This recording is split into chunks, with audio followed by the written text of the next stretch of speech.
Claire du blog Aparté, tu restes avec nous et tu es rejointe par Véro du blog Théâtrelle. Bonsoir. Et par Bénédicte du blog La Nouvelle Claque. Bonsoir. Pour parler de la ménagerie de verre. Le projet artistique du théâtre de Poche-Montparnasse tient, je cite, à inscrire le texte comme élément fondateur des choix de programmation. Et c'est un texte du dramaturge américain Tennessee Williams que Charlotte Rondelet, qui co-dirige le Poche-Montparnasse, a choisi de mettre en scène. La ménagerie de verre se déroule à Saint-Louis aux États-Unis où vit Amanda, une femme abandonnée par son mari. Elle vit avec son fils, Tom, qui rêve de quitter son travail et le cocon familial, et sa timide fille Laura, handicapée, qui consacre sa vie à s'occuper de fragiles animaux miniatures, sa ménagerie de verre. Un soir, à la demande d'Amanda, Tom organise une soirée pour marier Laura à un galant qui ignore tout du sort qu'on lui réserve. Sur Twitter, Charlotte Henry dit « J'ai été très touchée par la ménagerie de verre au Poche-Montparnasse, un spectacle émouvant, juste, des comédiens transcendants, une mise en scène rythmée, bravo. » Vos réactions ? Je suis assez d'accord avec ce que dit Charlotte Henry. Pour moi, c'était effectivement une jolie surprise parce que c'est un peu casse-gueule parfois de monter du Tennessee Williams. On peut faire quelque chose de très plat ou au contraire de très excessif. Et je trouve que Charlotte Rondelet a su donner beaucoup de délicatesse, de la mélancolie à sa mise en scène. Tout est dit, tout est là, les regrets, cette vie qui s'est ternie au fil des jours, et avec une mise en scène qui est quand même assez simple, assez littérale.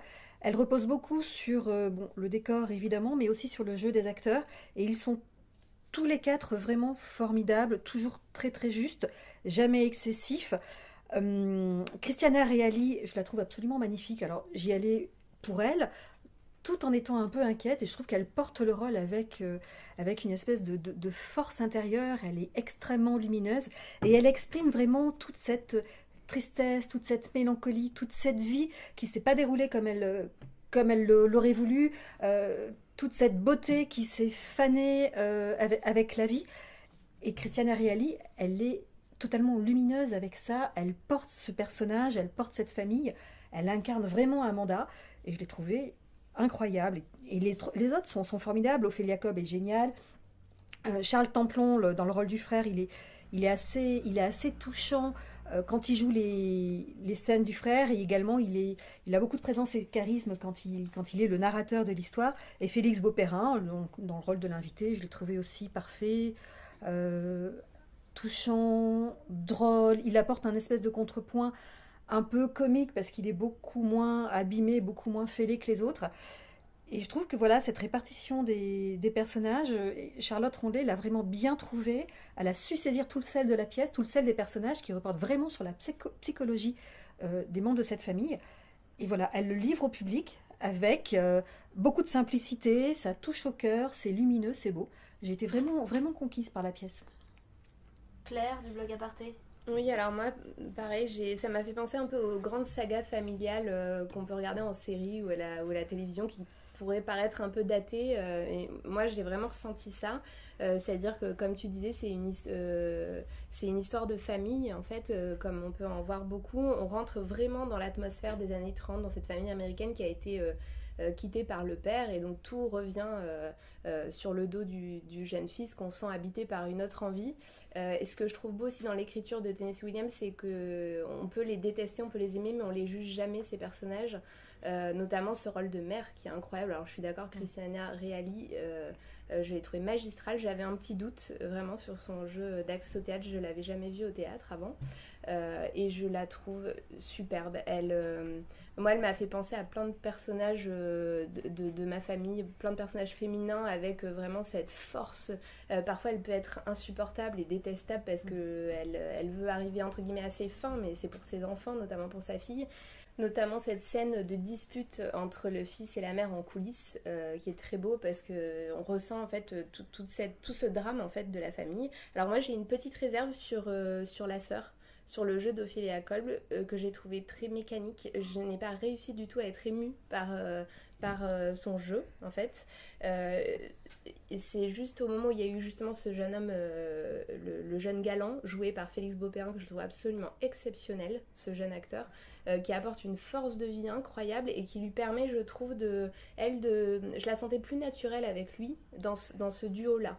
Est-ce que ça tient pas justement à son personnage? C'est-à-dire qu'en fait, c'est une jeune fille qui est un petit peu, on suppose, à la limite de l'autisme. Complètement.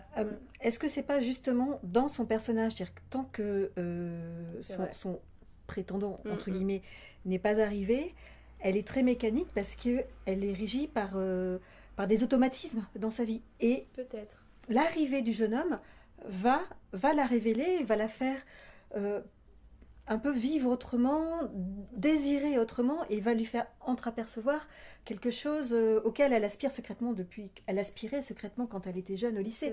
Donc ça va peut-être la faire la changer. Mais finalement, c'est assez drôle parce que j'ai aussi le même ressenti global sur la pièce. Enfin, j'ai beaucoup aimé. Je trouvais que même il y avait une ambiance, enfin, il y avait aussi une connexion le soir où j'y étais avec le public qui était assez belle. Mais sur les personnages, j'ai des ressentis un peu différents. Dans le sens où moi, j'ai trouvé que Christiana Reali, quelquefois, elle en faisait un petit peu trop Enfin, j'y croyais pas trop. Ah oui. Tandis que justement, toi, t'avais une réserve plutôt sur la sœur.